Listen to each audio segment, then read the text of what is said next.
जय गुरुदेव, जय माँ पीताम्बरा। सबसे पहले मैं भगवती के श्री चरणों में नतमस्तक होता हूँ और उनसे आशीर्वाद की कामना करता हूँ कि हम सभी के जीवन में वो एक ऐसा आशीर्वाद प्रदान करे, जिससे जीवन में सभी के खुशियाँ और उल्लास से भर जाए। माँ भगवती सभी पर अपनी असीम कृपा बनाएँ। हमारे जीवन में हर वक़्त संघर्ष ही चलता रहता है।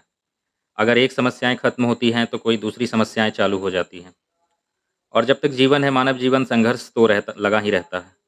परंतु उन संघर्ष से ना डर करके इंसान अगर अपनी कर्म पर विश्वास रखे और भगवती के श्री चरणों का आश्रय ले ले, तो उसको जीवन सफल हो जाता है।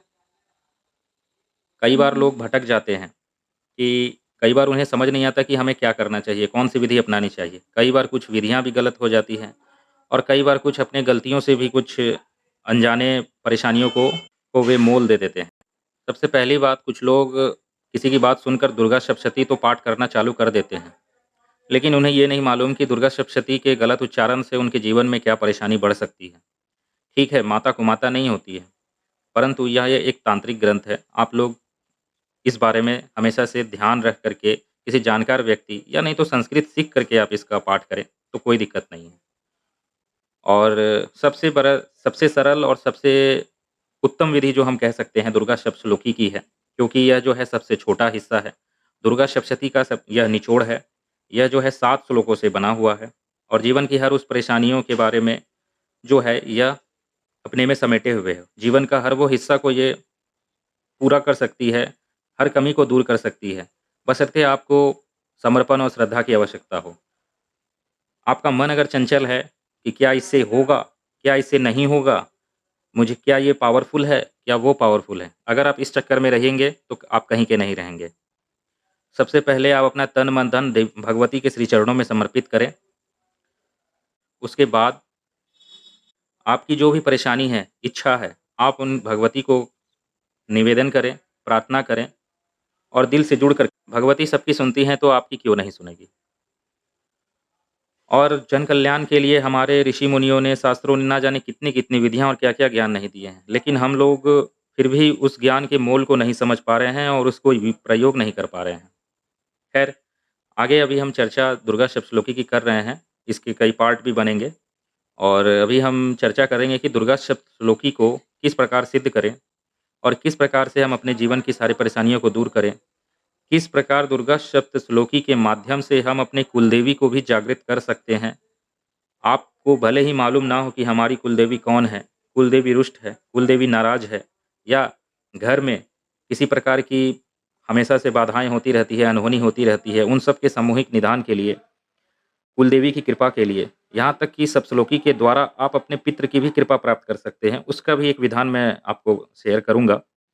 पहले हम अपने कुलदेवी को कैसे मनाएँ, माँ को कैसे प्रसन्न करें, इन श्लोकों को किस प्रकार जागृत करें और भविष्य में जिस प्रकार से हम इसको किस प्रकार ऐसा बना दें कि ये ब्रह्मास्त्र की तरह काम करे और जब भी हम जिस प्रयोजन से इसका कार्य करें और वो सफल भी हो। वैसे तो देखिए दुर्गा सप्तश्लोकी जो है दुर्गा सप्तशती का एक छोटा हिस्सा है, जिसमें माता के दिव्य तेज, सौंदर्य और साहस का वर्णन मिलता है। और दुर्गा सप्तश्लोकी का पाठ करने से वैसे तो जीवन में चतुर्दिक उन्नति होती ही है, मानसिक हो, शारीरिक, सभी प्रकार की उन्नति। आपकी कैसी भी क्यों ना बाधा हो, कोर्ट कचहरी से संबंधित हो जुड़े मामले हो, सब में विजय मिलती है, शत्रु बाधा हो वो भी दूर होती है।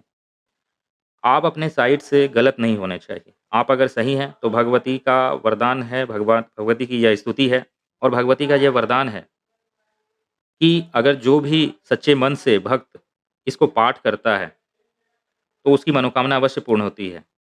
वैसे तो भगवान शिव ने माता से पूछा, हे देवी, तुम भक्तों के लिए सुलभ हो और समस्त कर्मों का विधान करने वाली हो, तो आप बताएं कि कलयुग में कामनाओं की सिद्धि हेतु कोई उपाय हो तो उसका अपने वाणी के द्वारा आप बताएं। तब देवी ने क्या कहा कि हे देव, आपका मेरे ऊपर बहुत स्नेह है।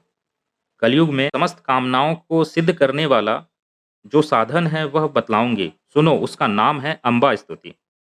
और फिर उन्होंने माता ने जो है दुर्गा सप्तश्लोकी की के बारे में बताया। इतना सुरल इतना सरल है, इतना सुगम है कि हर कोई इसको प्रयोग कर सकता है, लेकिन इसको जागृत करने और इसको जीवन में उतारने की विधि लोग प्रयोग ही नहीं करते हैं, जबकि यह जीवन में आपके पूरा बदल के रखने की क्षमता रखता है। इसके कई सारे अनुभव हैं जीवन के। बाकी अगली क्रियाएँ कुलदेवी की कृपा एवं जागृति हेतु अगले पार्ट में हम विस्तार से चर्चा करेंगे।